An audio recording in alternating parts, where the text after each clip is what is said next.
사랑이 마구 움직인 주생의 어처구니 없는 이야기.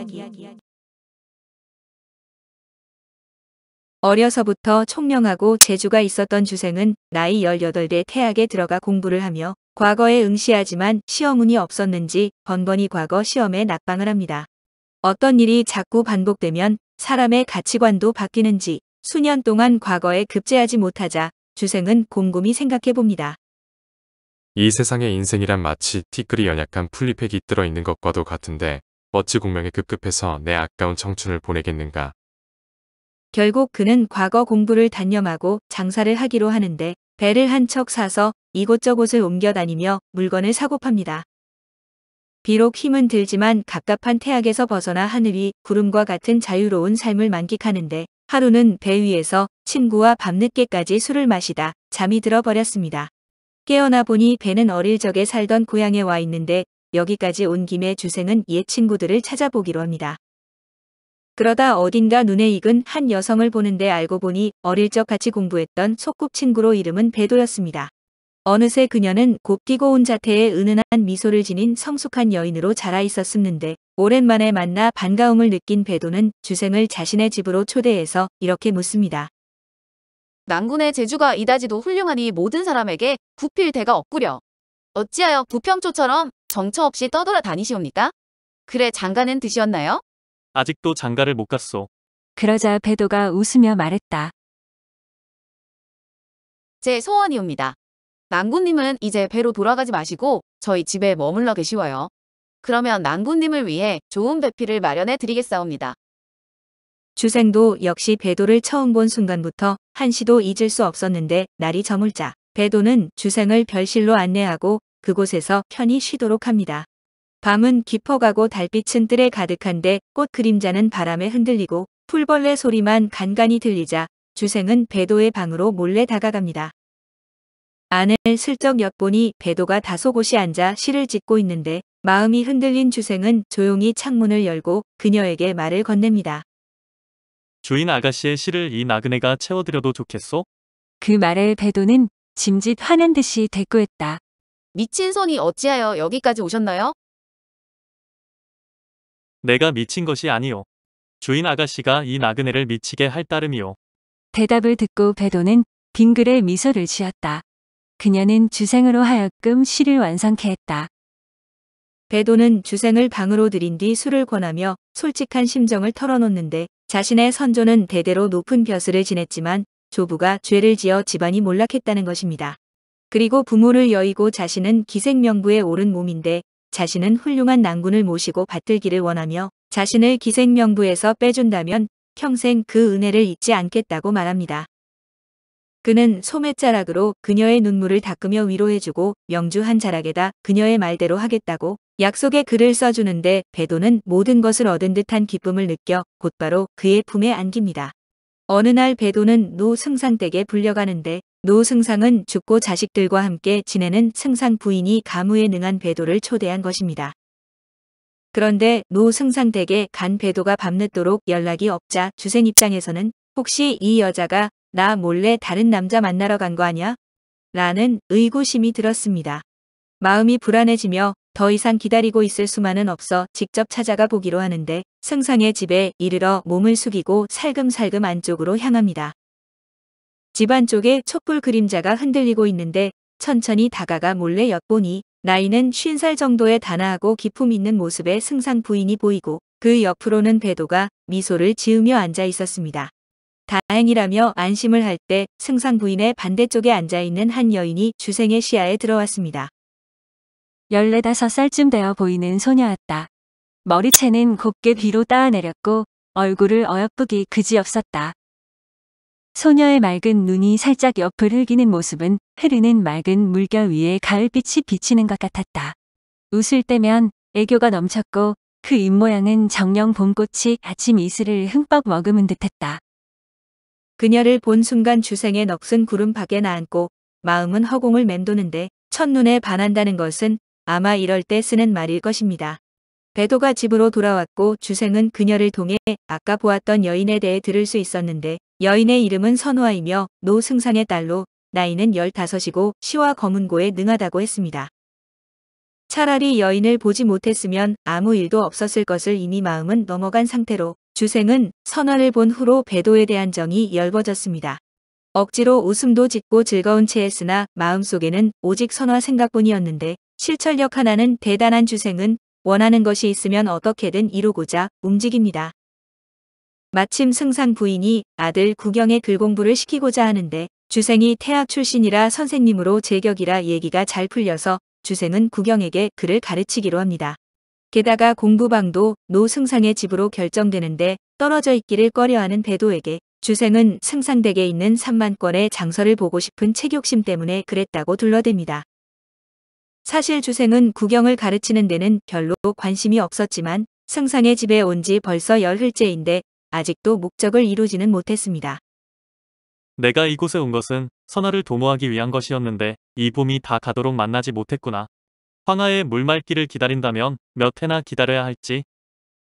차라리 어두운 밤에 선화방으로 뛰어드는 게 낫겠다. 일이 성공하면 귀한 몸이 될 것이요.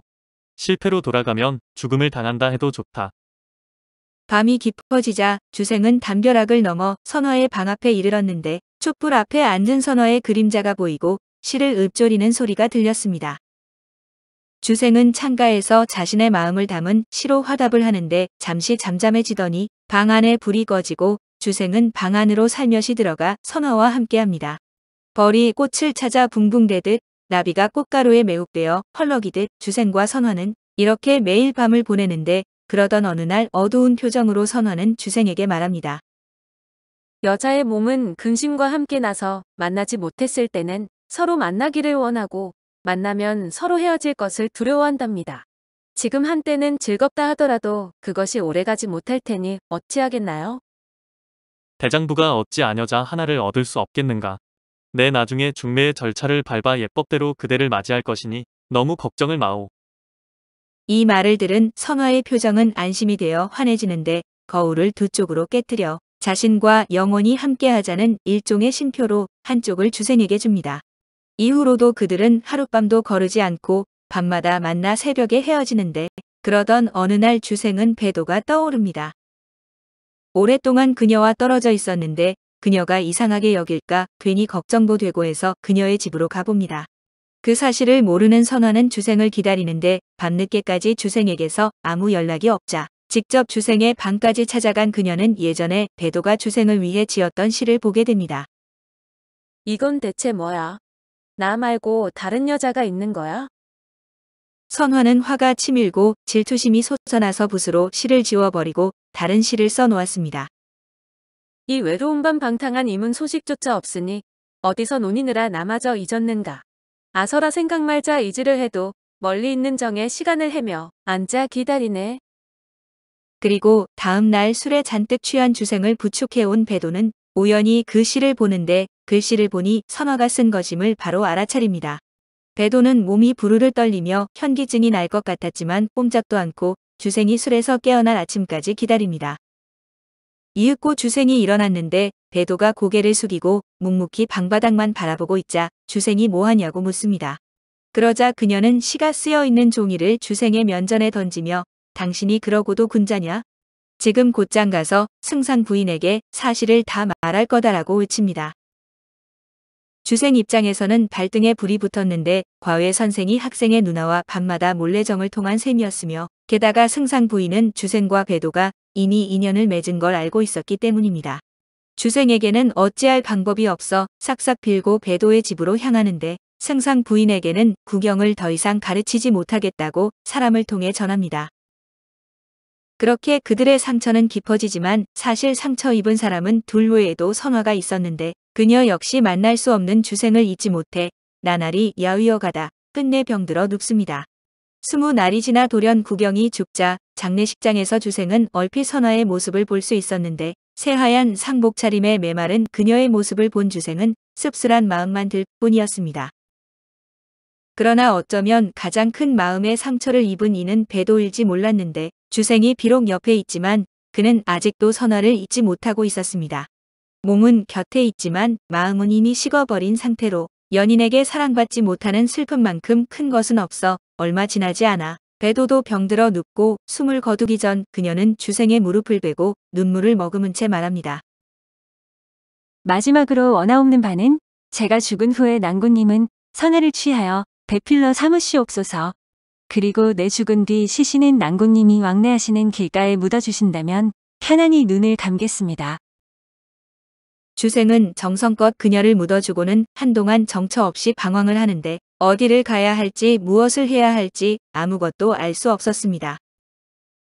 다행히 외가 친척인 장씨 노인의 집에서 그를 반갑게 맞아줘서 그곳 친척에게 의지해 주생은 세월을 보내지만 선화를 그리워하는 정은 갈수록 더해만 갑니다. 어느 날 주생의 근심 어린 표정을 이상하게 여긴 장씨 노인이 그 까닭을 묻자 주생은 솔직하게 대답을 했습니다. 인연의 끈은 아직 끊어지지 않았던 것인지 장씨 노인의 부인과 승상댁이 친분이 있어 장씨는 주생을 도와주겠다고 하고 사람을 보내 선화와의 혼사를 타진합니다. 마침 승상 부인 역시 병들고 야위어가는 선화를 보며 큰 걱정에 빠져 있었는데 그녀는 자신의 딸이 왜 죽어가고 있는지 알고 있었습니다. 그때 주생이 자신의 딸과의 혼사를 제의해 오자 그녀는 딸에게 사실을 알리고 혼사를 흔쾌히 받아들여 둘은 곧 혼인을 하기로 결정이 되었습니다. 주생은 혼인날이 다가오기를 하루하루 기다리고 선화 역시 자리에서 일어나 몸을 추스르며 결혼을 준비하는 등 둘은 함께할 미래를 꿈꾸고 있었습니다. 그러나 운명의 장난인지 전쟁이 터지고 주생은 선화에게 알리지도 못한 채 징집되어 갑니다. 그는 전쟁터에서 밤낮 선화만을 생각하다 병이 중해졌고 나는 우연히 만난 주생에게 이러한 사정을 듣게 되는데 이 소설은 결국 주생에 대한 나의 기록을 바탕으로 한 것으로 소설은 여기까지입니다. 이야기 속의 이야기를 담은 주생전. 주생전은 조선 중기의 문인 권필이 지은 한문소설로 창작 시기는 선조 26년인 1593년으로 외적이 한양에서 경상도로 철수한 것이 1593년 4월이라 전란의 와중에서 쓰여진 소설임을 알 수 있습니다. 이 작품은 중국 명나라를 배경으로 주생과 두 여인의 비극적인 사랑을 그리고 있는데 앞에서 본 것처럼 친척 노인의 중매로 선화와 약혼했으나 조선에서 임진왜란이 일어나 인연을 맺지 못하게 된다는 내용입니다. 주생전은 독특하게도 전기 형식으로 되어 있는데 전기란 말을 그대로 옮겨 적는다는 의미입니다. 작품의 끝부분에서 서술자인 나가 송도에 갔다 역관에서 병든 주생을 만나 그간의 사정을 듣고 기록하는 형식으로 마무리되고 있습니다. 나는 주생에게 병든 내력을 물어보았다. 나는 붓을 잡아 이를 써나가지 않을 수 없었다로 작가는 결말을 맺고 있습니다. 이런 구성 방식을 액자식 구성이라고 하는데 마치 액자처럼 이야기 속에 또 하나의 이야기가 들어있는 것입니다. 이런 구성은 서로 다른 인물들의 세계관을 동시에 그려내고 시점을 달리 설정할 수 있는 특징을 갖는데 독자 입장에서는 현실감을 느낄 수도 있습니다. 그리고 이 작품은 고전소설 특유의 전기적 요소가 약한데 전기란 기이하고 현실적이지 않다는 의미입니다.